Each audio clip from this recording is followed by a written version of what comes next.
right now I was just talking with the person shares me this place here, and I am explaining the analysis of the psychosomatical dimension into which we humans exist is literally like one of the most wonderful ones to play and to see, because you can see that indeed, me personally, I never talk about hierarchy, elitism, or vanguardism. That only one group of people or one person has the lead play of the whole group. Because I always, it's not that I believe, that's a wrong word to use, but I know it exists, the potential and the capacity of every entity of a group, every individual of a group, be its own maximal potential, and just to share in a free, liberalist way of economy to think what wants to share with the group, and through that belong to the group, but at the same time to follow its own pathway. That is the best. But at the end, in what it's telling you, the psychosomatical frame, is that indeed there is this hierarchy of elitism and vanguardism, where in the task that a society places themselves to do or they appreciate people does,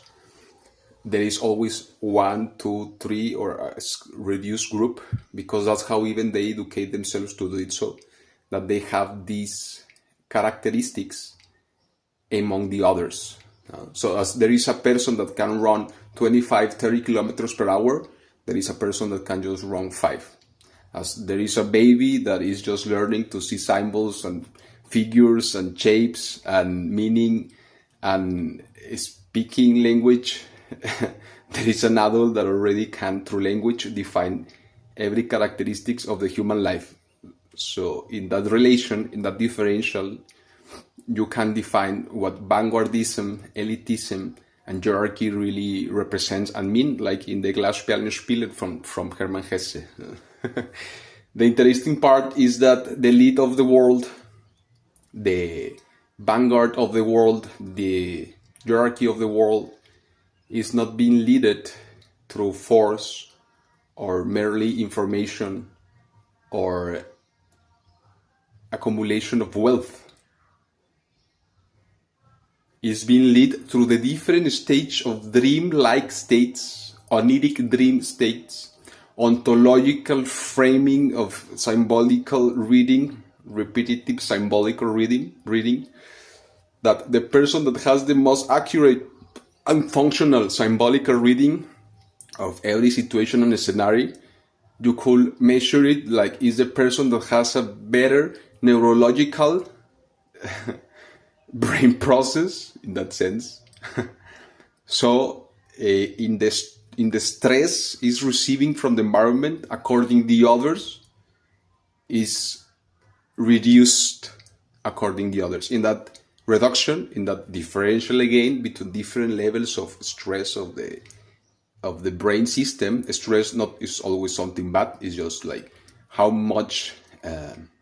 stimulus you're receiving from 1, 2, 3, 4 circumstances, ecosystems, etc. That person is more awake in that sense, is more united with the ecosystem itself than the others, and that is the person that has the lead of anything in society, because is the one is more awake, like in a party. Who is the one is more drunk is lost, and the one is not too drunk or half drink, but he maintains his awareness, he has the lead, is the same, because life is the same as a party, and people consuming, getting stimulus, getting tired, enduring, try to maintain themselves awake, coherent, to speak with the other. It's the same life, it functions into the same metaphor as in a party. So as the same you can see in a party, at the end, the guy that keeps rolling the cigarettes, that keeps giving the beers, that keeps dancing with everybody, that keeps speaking with everybody and telling them what they need to hear, that is the guy having the lead. So the same is in life. It's not the strongest, it's not the wealthiest, it's not the most intelligent informatically speaking, but is the one that can maintain his awareness among the others after repetitive circumstances and a scenario that diminish the stamina and the resistance naturally, like biologically, we all can have. So in that sense, that is how you can define what really means awareness and what is the sleeping state, and how you can differentiate the persons from one state to another.